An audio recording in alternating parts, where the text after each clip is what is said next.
Hey everyone, this is Dan the GM, bringing you episode 87 of What the Dice. That's right, guys, 87 episodes in, and I have a favor to ask. I don't ask a lot of favors of you besides, following us on Twitter, Facebook, and all that jazz. I want you guys to find your favorite podcasting site, be it iTunes, Spotify, Podchaser, or any of them, and see if they let you do some reviews or some ratings. We absolutely would love to hear what you guys think of the show. And every time you give us a review or a rating, it makes us a little bit more seen to the world. And we would love to get our story out. Past that, that's all I got. So, don't forget, review, rate, follow us on Facebook, follow us on YouTube. We're on YouTube. Review and rate us there too. That's all I got. I'm going to shut up and let you guys get on with this week's episode because there's a murder mystery to be done and it needs to be done. Because we do not want to let the murderer escape off the Murdoch. Well, that's all I got. Sit back, relax, and listen to episode 87 of What the Dice.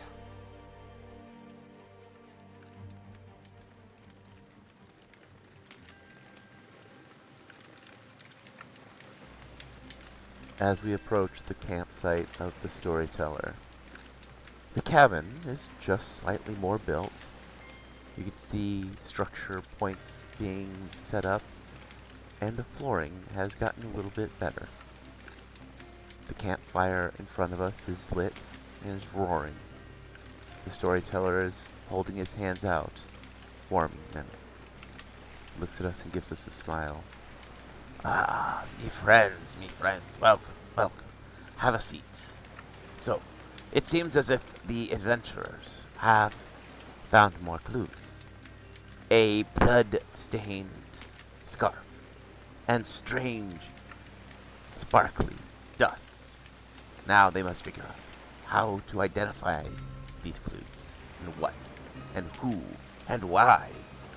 Well, as all good murder mysteries, all answers, and more, will be answered. So, sit back, me friends, and hear me tale.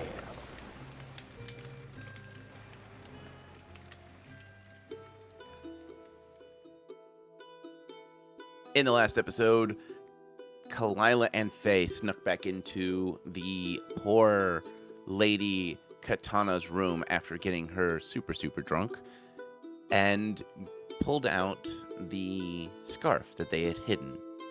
Kalila took some deep whiffs of them, getting smells of different perfumes and the cologne of a certain captain.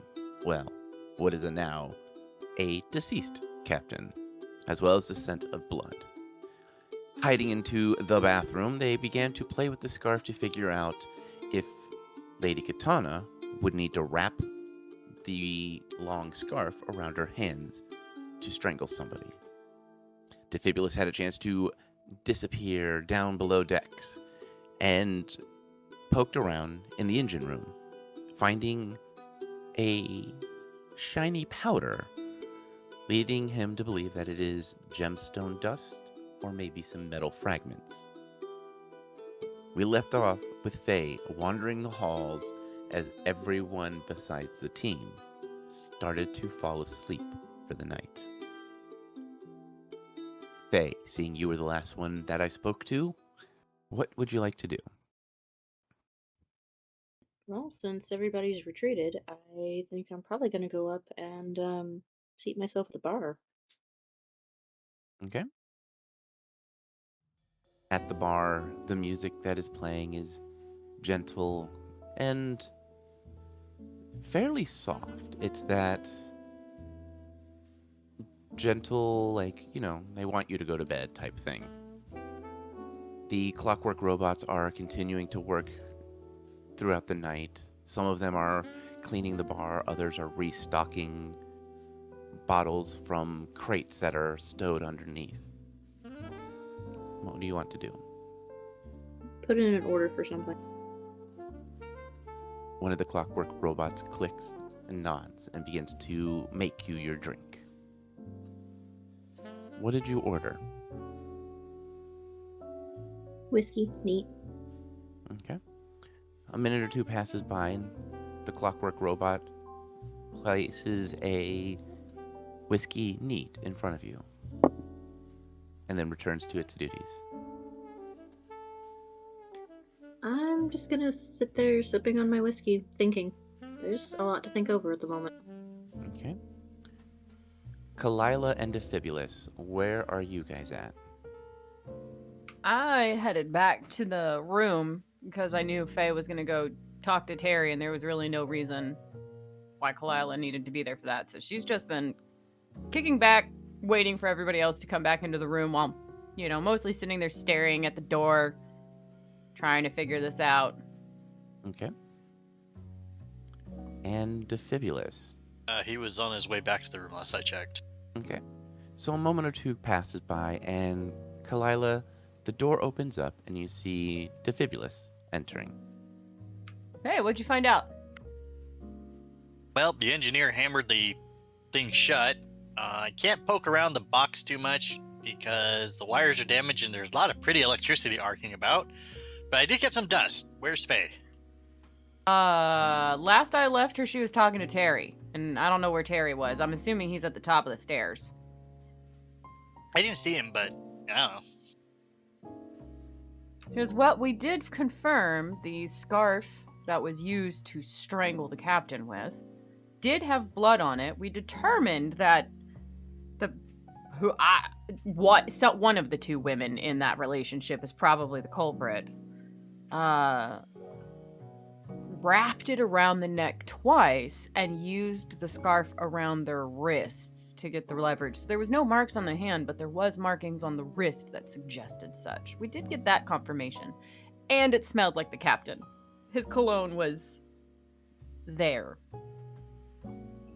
I would say at that point you would need to check the elf's wrists to see if there's any bruising. Right. How do we get the very angry, dignified elven woman to let us just look at her wrists? Excuse me, ma'am. I mean, I guess I could. I would throw her off guard. She'd punch you. Fall down the stairs again. Do it by the stairs. I'll just do the same thing as Faye did and duck and let her fall down.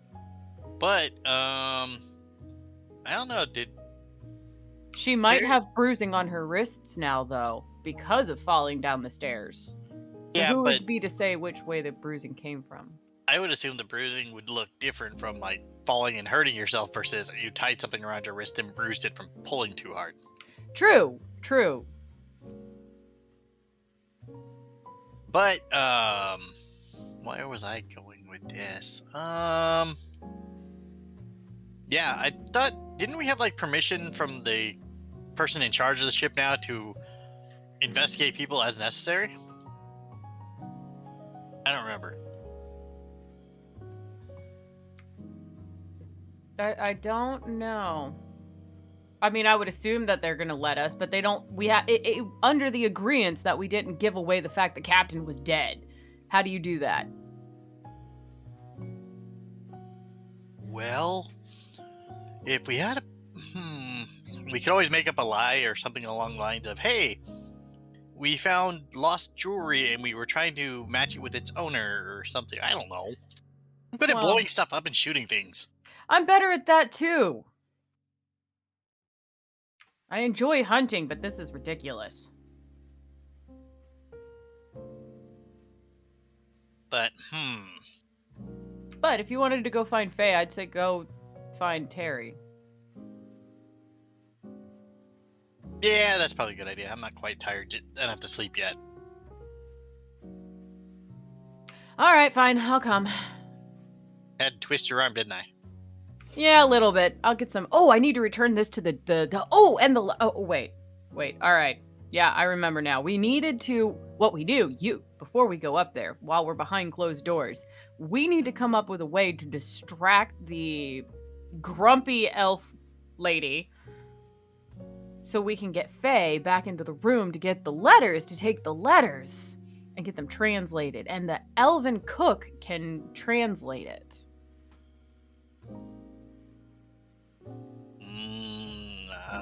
So what kind of diversion can we make to keep her out of her room for 5 minutes? Which will probably be tomorrow. It's the middle of the night. She's in there either still yelling or gone to sleep. I figure she'd yelling, we'd all hear The walls are okay. But I can. Well, she's like, is she in charge of this family, that family, or what?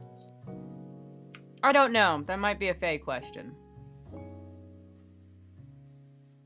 I could always approach her as like a business venture, like, because aren't they? I think someone said the elves were looking at firearms recently. I don't know. Let's go find her though. Head out of the room going, we can discuss distraction plans with her, I guess. Sounds like a good idea. So are you guys heading upstairs, or are you going to go to Terry's room and disturb him to find out where she went? Repeat the question. I did not register that in my brain. Are you guys going to disturb Terry and ask him where she went, or are you guys just going to just haphazardly walk around the... Oh no, Kalila's going to the top of the stairs where Terry's normally standing. All right. As you walk up the flight of stairs, you see the casino floor. The room is lit in a soft blue light, and there is soft music playing. Sitting at the bar is Faye, as clockwork robots continue to clean and restock the bar. Well, I didn't find Terry, but I did find Faye. She points at the bar. Oh, excellent. We shall join her. You're good at this. I am a hunter. Really? Never noticed. Yeah, me either. They will go to the bar. And on her way to the bar, she will stop by the kitchen. There is no one there besides the clockwork robots. She'll ask one of the bots, when does she come back? It looks at you for a moment and begins to ramble off the special of the day. Kalila's ears are just gonna go flat as she just walks over to the bar defeated. Defibulous is just grinning about this. Saying nothing. Like, she just comes over, ears are just flat as she just sits down. Says nothing. As you sit down, one of the clockwork robots rolls over, places a drink in front of you, and says, if you are looking for the chef, she begins her shift at 6 a.m. I'm assuming that's Dawn. Yes. It'll be here soon enough. Faye is drinking. Well, Defibulous had questions for Faye, so Kalila's just hanging out, getting a snack. Hey, Faye. Yeah. You did a bunch of library work, right? I am a librarian. So you probably have a really good magnifying glass or eyepiece that lets you read fine stuff, right? I have used such things. Do you have such things on you or in your personal belongings? Actually, I don't know if I would keep one with me or not. But, you know what, I'm gonna say no. No, I don't. I didn't bring it on this trip. Brass bolt. What do you need it for? I found a bunch of shiny bits off near the panel, and I think it's the remnant. Might be metal shavings or the remnants of the gem that was in the ring that we found. But I might know someone who would have the item I'm looking for. Oh, you need a jeweler's loop. I bet the collector would have one. We should probably ask tomorrow. That's exactly what I was thinking too. I was kind of hoping you were going to go ask the dwarf. No stranger danger for you. Tell me you guys hear that voice too, right? I was wondering who you were talking about stranger danger with. That voice. You can't ignore me. I'm not a figment of your imagination. I'm real, damn it. Not if I don't believe in you. Got no power now, do you, Yeah. God? I'm gonna put you in that comfy jacket myself, Defibulous. As long as I get my bare feet, I'm good. We'll let you keep the bare feet. Maybe get you a set of bear gloves. Ooh, then I would have paws. You would have bear paws. Are you a closet furry? What the hell is that? Oh, thank God. Actually, I probably don't want to know. Not around Garganok, you don't. No, honey, no, you don't. I don't trust him. So how long are you all going to stay at the bar? Kalila was mostly just following Defibulous to hear what Faye went and did, grab a snack, and then she's going to go to bed if there's not much important things being discussed. Hey, Kalila. Hmm. If I get bare paws and I have my bare feet and I get a bare hoodie, I could really say I'm bearing it all then. You could say you were bearing it all. Amused with his own silliness, Defibulous is going to go to bed. Faye? Is going to ask for another drink. They serve you another drink. Kalila's going to go back to bed as well, taking the expensive bottle of alcohol with her, since the chef is not back. Okay. Faye, how long do you stay at the bar? Well, my mind is very, very full right now, so I actually want to clear it and think about something else. I want to put this on the back burner, so I'm going to pull out the little black Bible of Secrets that I nicked from the Institute. Okay. As you pull the book out, the world around you goes quiet. The music that's being played overhead fades away. And you don't know if it is magic that's causing it or just your own focus. The pages seem to glint and glimmer as it gives you a moment to focus. What would you like to do now that you have this book open?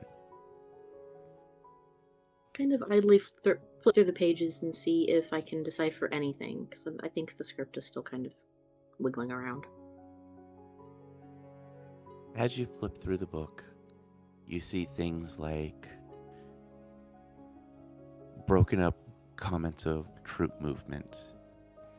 You see comments of bones rising from the ground. Comments of soldiers fighting. Stories of old men telling tales around a campfire. You can almost swear you could hear the sounds of the ocean as it talks and shows sea shanties slowly appearing, all written in thieves' cant. And then everything just stops, and a blank page is sitting before you.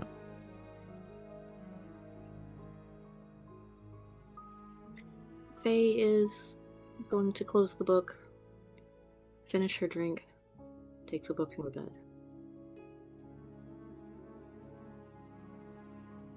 Several hours pass. It's not quite dawn. The dim lights of the Murdoch just get slightly darker as you go to bed.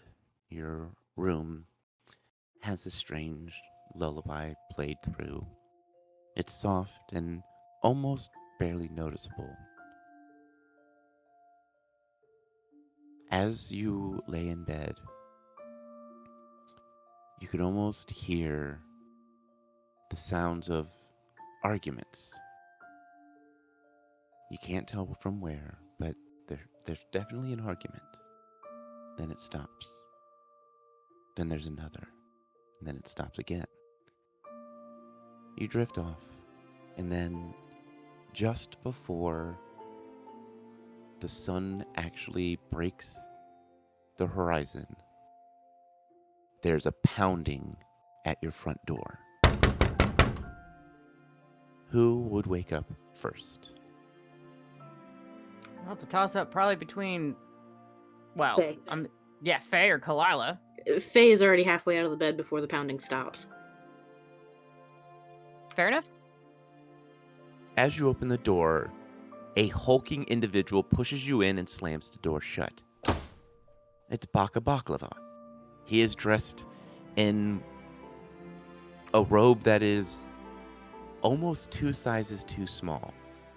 The threading is ripping and is shown bare. He is standing there in what you could only imagine are boxers that are covered in strange hearts, and in his feet, just pink fuzzy slippers that are also a size too small. He looks at you and goes, Baka Natu. Baka knock on door and Golgat is lay. He on ground and blood everywhere. I'll take my eggs over easy, thanks. Are you saying there's another murder? Baka blinks for a moment. He goes, Another? I no, Golgat in room. I think he might puke blood up. I don't know. All right, calm down. Let's go see. Come on. Everyone blame the orc. Orc Natu. Okay, Orc okay. knock. No, and- shh. It's okay. We believe you. Innocent until proven. All right, come on. Let's go see. Show me what's going on here. Yeah, Kalila's following. And dragging Defibulus with him because he's clearly too asleep. What? Shut up and come along. As you go down the hallway is still very quiet. It is clear that Baka Baklava made his way straight to you and didn't inform anyone else. He pushes open the door to Golkat's room, and he is laying on the ground, a large gash across his face and head, where it looks like he may have fallen and slammed down on the edge of a table. I'm going to very, very carefully go check for a heartbeat or breath. I need a perception check. 25. As you come in, you notice that the air is just slightly cooler than the hallway. Kneeling down, you place your fingers on his neck and check for a pulse. But there is none. The body feels cold to the touch, as if it has been dead for several hours. Blood dry or sticky? It is very tacky, like if it is almost fully congealed. Alright, I'm gonna shoo everybody out of the room, close the door, and send either Kalila or Defibulus for Terry real quick. Why to Terry? Because there isn't an actual security person on board. You want me to grab the first mate while I'm at it? He's gonna have to know. Yeah, send for them both. Alright, Kalila will turn around and go knock on Terry's door. Because it's the closest. Defibulus, go find the first officer, please. Okay. Kalila. As you knock on Terry's door, he opens the door and seems very surprised that you're knocking on his door. He fixes his robe just a little bit, just to be a little bit more modest, even though underneath he is wearing full pajamas. He steps out of the way and goes, "Is there a problem? You can come in." Did I wake you? Not quite. I was just sitting down for a cup of tea. Just to be curious, did you hear anybody in the hallway? I did hear somebody running in the hallways, but I figured that they were wanting to get breakfast early. And that was just now. What about earlier? I've had my alarms going off quite a bit. I'd been summoned multiple times tonight for food or drink, or By who? let's see. Gukat ordered some water. Let's see. The dwarf merchant ordered a leg of mutton and a stein of mead. Miss Katana requested some more painkillers and something hydrating. And I was summoned to the cockpit to hold down the fort for a few minutes so that the navigator could go use the restroom. But Kalila's just gonna nod and just blank stare, nonchalant, be like, all right, Faye wants you around the corner. She looks around quietly. Gulkat's dead. She turns on her heels and walks back to Faye. Defibulous. On his way to the bridge. Cockpit, whatever. All right, so you're going straight to the bridge? Yeah, that's where the second command was, wasn't he? His room is right next to Terry's if you want to make sure he's not there first before running downstairs, but either way, it doesn't make a difference. I thought he was on shift until... He might be. He might be. Amphibious will check the bridge first. As you go down to the bridge, the first officer is actually walking up the steps. He is slowly taking off his jacket and is removed his cap, as he is clearly at the end of shift. Hate to do it to you, buddy, but your presence is required down the hall. Someone better be dead. I'm trying to get back to bed. As he follows you. Defibulous will just mutter, not funny choice of words. The first mate gives you an odd look as he follows you. As you pass by Terry's room, Terry has stepped out, shutting the door, and follows back behind you. In Gulkat's room, Faye, while you're waiting for everyone to arrive, you're standing on the outside of it, correct? Yep, I went in long enough to confirm death and immediately kept and shooed everyone back out. And I've been standing in front of the closed door with Baka. The time you've been standing there, Baka has his eyes down and he's got that whole like kid digging his big toe into the ground, his head down. He is clearly very nervous. Stubbing his bunny slippers into the ground. Yes. The only thing I'm going to ask is what caused him to knock on Gulkat's door so early and in such a state of undress. Baka reaches into his pouch or under his robe and pulls out a very large pouch. Opening it, it is full of platinum. He goes, Gulkat and I wanted to do big deal. Everything Gulkat have for everything Baka have. One big gamble. We do poker, one-on-one. He said, I get him, let him know I'm awake. We get dressed, we go upstairs, we do bet. My room right there, pointing towards the door, literally right in that hallway. Baka was excited. Baka wanted to try winning all the money Gulkat have. Baka want to buy something big and shiny when we land. Baka doesn't know what yet. But Baka want to buy big home. Show halfling friend that I take care of him. He's best friend. And Baka like travel, but Baka want big, pretty home. Want something that people not mock him for. Baka want to make elves and dwarves jealous of Baka's riches. Baka friends say it's fool's bet that Gulkat would cheat, but Baka think he's good enough to beat him. I knock on door, and door was slightly open. So I opened door and I see blood. So I go get you. Others give Baka the look of they don't trust Baka. Everyone don't like Baka because Baka is orc. But Baka a nice guy, and Baka want be fancy man.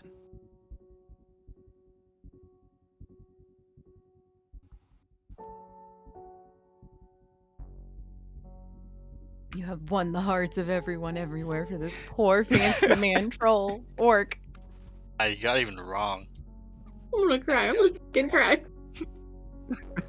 Like, seriously, face behind me going, you're gonna cry. We need a moment.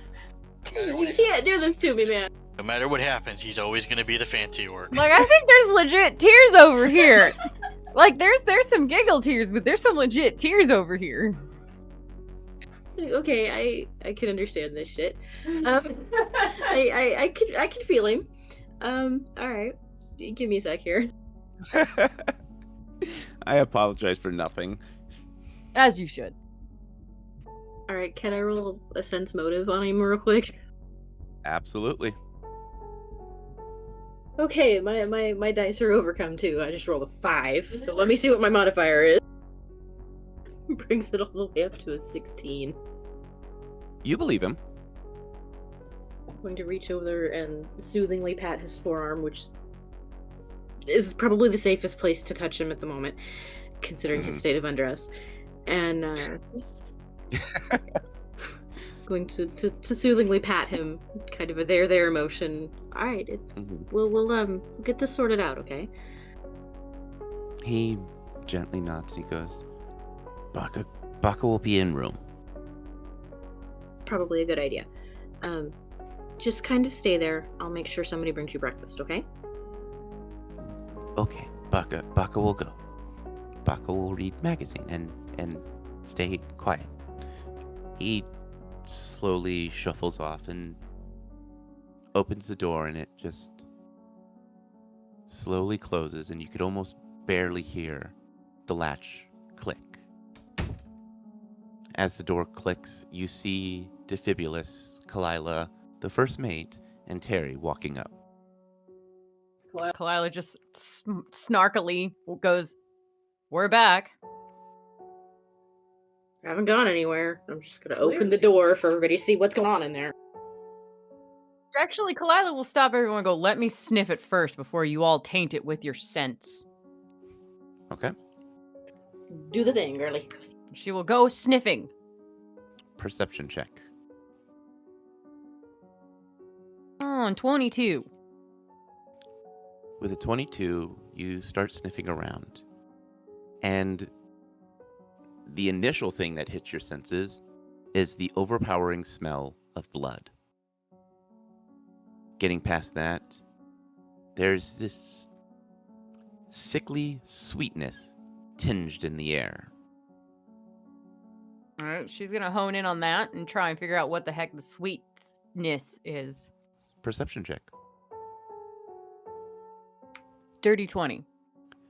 With a dirty 20, you sniff around and then you see what looks like incense that is being burned. It's a very sickly sweet smell, but it doesn't quite match the scent. All right, she'll continue to sniff again now that she knows it's not the incense. All right, go ahead and roll. Oh, okay. 33. With a 33, you begin to sniff around. You lean in close to Gukat. And then you start to smell his clothing. It is thick with cheap-smelling perfume.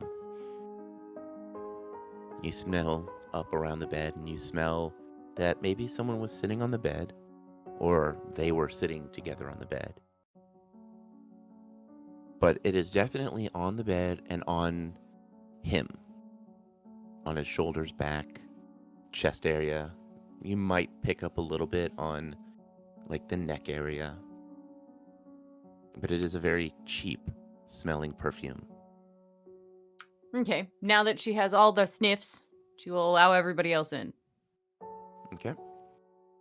and inform Faye what she has sniffed out and Fibulus. Hey, that argument I heard last night. Could I determine the basic gender probabilities of the voices? I need 2 rolls then, because there were 2 different arguments. And oh, I don't have a character sheet in front of me. What skill do you think would be good for it? Maybe a knowledge check, so an intelligence? Yeah, just maybe a straight inf roll? Yeah, let's do that. Okay, well, I had been drinking. I've got a 4 and a 12 straight, plus the modifier. So, thinking about it, you can kind of put together that maybe 2 female voices, or maybe like a higher octave in a male voice. It's hard to exactly place the gender because you were dealing with doors and echo. Okay, can I check around for signs of violence? Yep. Now we investigate the crime scene. I was just sniffing around, not investigating it. Perception. Which I'm going to join in on the searchy search. Fibulus will join in and help. All right, perception checks from all you. 28. 32.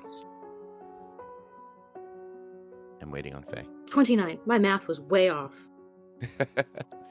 So starting with Kalila, you had the lowest number. I did, didn't I? Looking around, you find a glass that has been shattered. The glass fragments are all over the ground and on the table.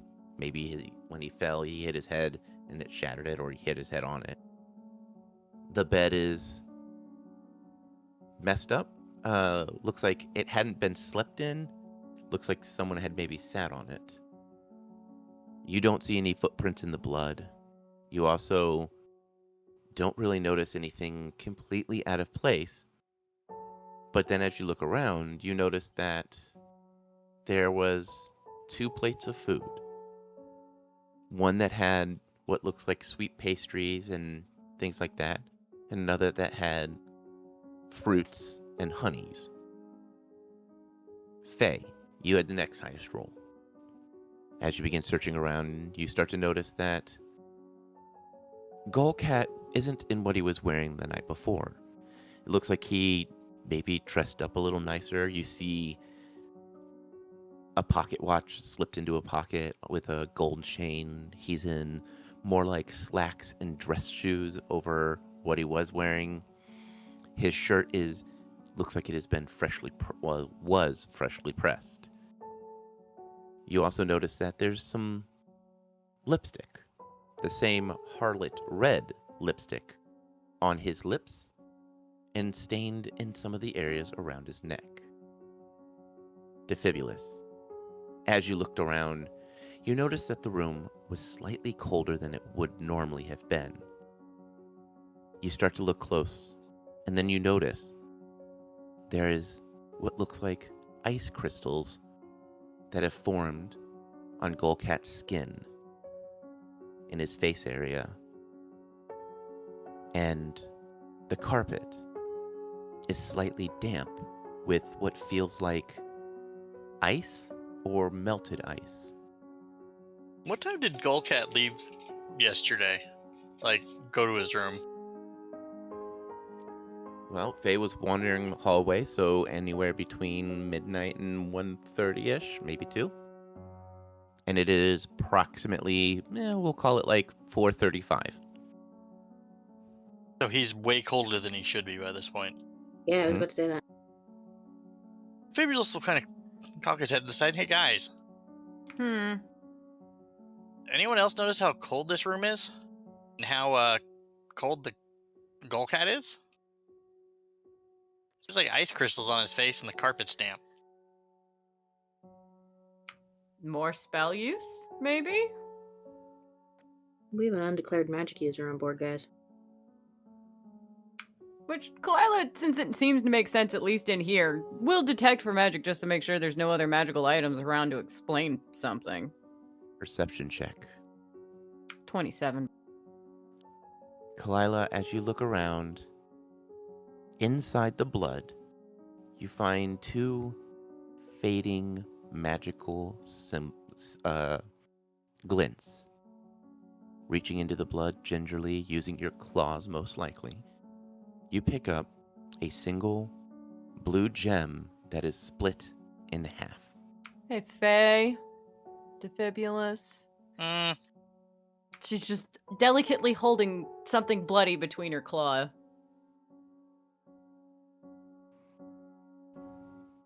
Also, what's the first mate doing since he made the comment somebody better be dead and there's literally a dead body in this room?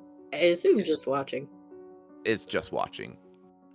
Okay, Faye's gonna grab some tissue paper of some sort out of the bathroom and take whatever it is from Kalila and offer her an additional piece to wipe her hands up with. Yeah, once she digs out the other piece, if there was that other piece. So what do you want to do now that you have the two crystals? Or the two halves of the same crystal? I was gonna say, what are we looking at here? Once we've got it wiped off with the blood, what are we looking at? You're looking at a small crystal, a blue crystal, about the size of a cheaply cut stone, something that you would not spend a whole lot of money on. Faye would probably recognize these as like a single-use spell, something that if you're trying to get away with something and you can't get magical items on, for the most part, if you have anything of any enchantment, this thing is almost completely hidden by. So they were glowing magical. Yeah. She goes, the only reason why I noticed them is because I detected magic, and they were glowing in the blood. They are faint. They are losing their magic, though, so the spell has been used. Okay, and so she's going, they are losing their magic fast. If we lined everybody up, everybody on board, and you cast that around them, would you catch traces of the spell? No. The detect magic that I have is just makes things glow, and that's about it. Okay, do you think you could find more of these? I can try. If somebody has a similar whatever that is, more than one of whatever that was on them, it's possible to detect it. But the spell enchantment on those types of things, I believe, is hard to detect, is it not? Like, I think the only reason why I can detect it is because it was used. Mm-hmm. Good point. Okay, Hey, Kalila. Hmm. Since you guys are all magically more inclined than I am, what would happen if you ran a bunch of electricity through one of those type of rings or crystals? I would imagine they would explode. yeah, that sounds about right. I mean, I'm not an expert on these. Yeah, neither am I. I just knew it was glowing. I need to talk to the collector at some point and see if he's got a what was it, Faye, that you said I should look? A jeweler's loop. Yeah, and I wonder if the fragment I found may be the same as those. Well, go knock on his door and take these pieces with you Whoa, now that they're whoa, all whoa. clean. We can wait for everybody to, wake up on their own. Nobody wants to be awakened at this early hour. I guess that's fair. Like, seriously, I'm considering crawling back to bed. The breakfast buffet isn't even open yet. Touche. Harry goes, well, we can always say that Mr. Golcat is not feeling well and we can secure his door. No one would really question that. Agreed, and probably no one would miss his absence anyways. Yeah, let's just lock his room and go. Oh, man! The first mate stares at you guys for a moment and goes, so, how'd you guys know? Fancy man Orc here decided to come banging on our door to tell us that he had found a body. They had an early morning appointment, and when he knocked on the door, it swung open, and he came to get us. First mate nods. He goes, all right. Well, unfortunately, this one I'm gonna have to put in the report. I agree with you all. We need to keep this under wrap as much as we can. She goes, is there a point in keeping this under wraps? People are going to figure this out by the time we get to a point. At this point, you've had 2 murders that has never, ever happened on your ship before happen in one flight. You might actually want to restrict some people to their rooms at this point just for sheer safety. Well, I mean, yeah, okay, they want to buy it. At this point, though, whoever's buying it is going to learn about it after the fact and be more angry that this wasn't divulged. You guys don't care about the money. You want your jobs. The only person who cared about the money, the captain, is just motions. he nods. He goes, well, I have been up for 14 hours. I Get say, some sleep and figure out what you're gonna do in the morning. yeah. Once I get at minimum 5 hours of sleep, I will talk to the rest of the crew and we'll get some kind of consensus. Up until this point, we had our lineup of suspects that we are about to go one of these guys, but now Well, now I'm still pretty inclined to consider what I had considered before. I think this is different. I don't think, at the moment, I don't think it's the same person. think these are disconnected. I do. All right. Well, I can tell you that Gukat had no friends on this flight. Yeah, that much was apparent. I don't even know how he got a ticket, to be honest. This was supposed to be a secured flight, but I guess, I don't know. But I will write up a report. I will talk to the crew in the morning. Terry, secure. Just let's try to keep it under wraps as much as we can. Okay. As he eventually, by the way, when he goes to leave, I will make sure to get a good sniff of him to make sure he doesn't have any of the similar perfumes or anything on him that she's been sniffing around the murders. No, he smells like, I guess, I don't want to say body odor, but that It's not him. it's not him. Personal scent is how I've usually seen it described. It's just his personal scent. Yeah, his personal scent. Thank you. He doesn't have smelly stuffs. Yeah. But again, it's one of the women. Or someone masquerading as such. It's somebody decked in perfume. Yeah. So, as you guys, I'm assuming you guys are going to go back to your room as Terry secures this. I'm gonna let Terry lock it up, and I'm gonna go ahead and knock on Gulkat's door real quick. Okay, Gulkat's dead. Not Gulkat, I'm tired. Baka. Baka? Baka. As you knock, there's the sound of the door just. It opens up and you see just his eye and one of his tusks as he's peering through the crack in the door. May I come in? He takes a step back and the door slowly swings open. Inside, his room is messy. You can see different outfits that it looks like he has tried on and ripped, that he has crammed into his bureau. His luggage is nothing but old potato sacks. You see different types of books and literatures, some of which are like teaching languages, and it looks like he is still struggling with Common. You see books that younger children would read to understand Common. You see he has several bags of platinum that are tied and secured, that just open enough to where you can see what's in them. He walks over and sits on the bed, which creaks. He goes, Is Baka in trouble? No, not at the moment, but you probably should lay low. I'll go let your halfling friend know what's going on so that he doesn't miss you. I'm fine with him coming to visit you for now. And Faye is kind of moving around the room a little, kind of taking a look at the books. She's obviously got professional interest. She can see what's going on here. She's just generally attempting to reassure him and kind of feed him the right things to do to not make anybody angry or suspicious. Mm-hmm. She's going to pick up one of the books and ask him what he thought of it. Did he like the story?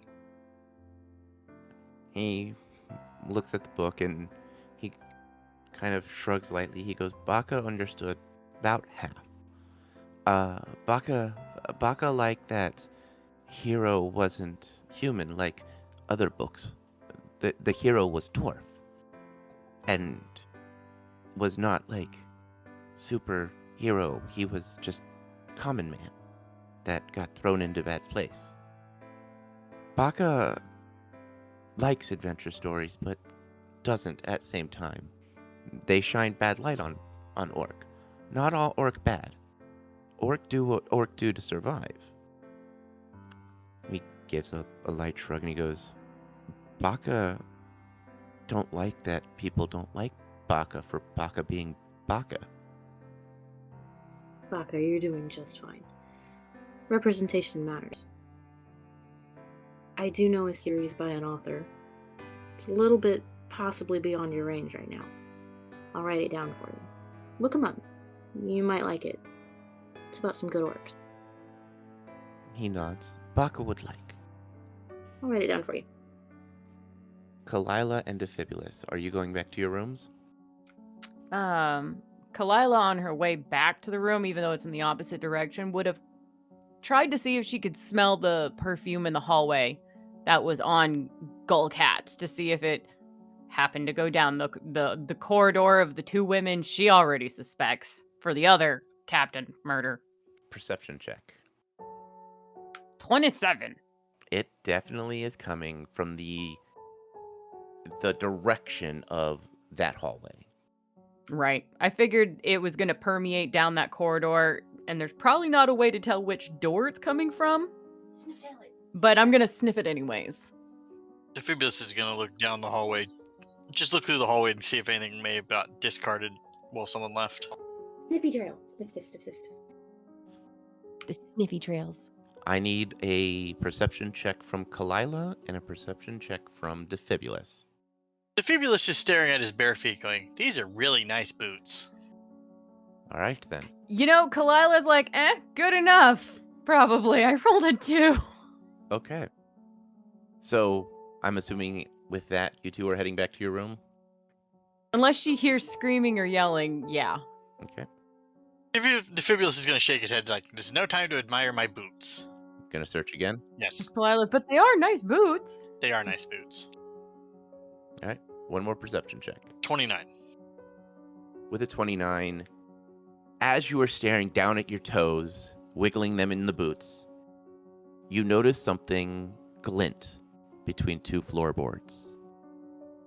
Kneeling down, you pull out a single ring that had been dropped between a gap in two floorboards. And with that discovery, we end this episode here.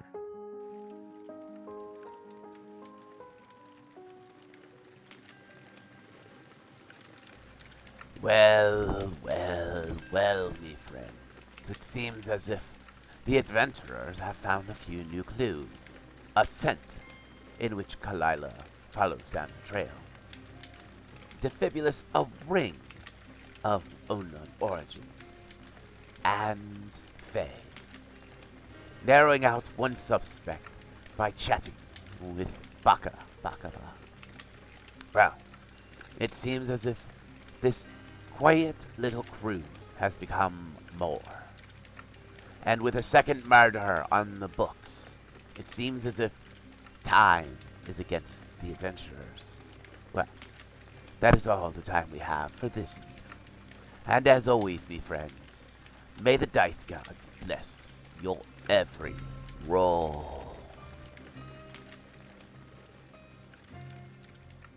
We here at What the Dice would like to thank Paizo for creating Pathfinder, Epidemic Sound for our music, as well as Sirenscape for our sound effects. If you would like to reach out to us, you can do so on Facebook at What the Dice Pod, Twitter at What the Dice Pod, and of course email whatthedicepod@gmail.com. And if you liked our little adventure, please share us with your friends and rate and review us.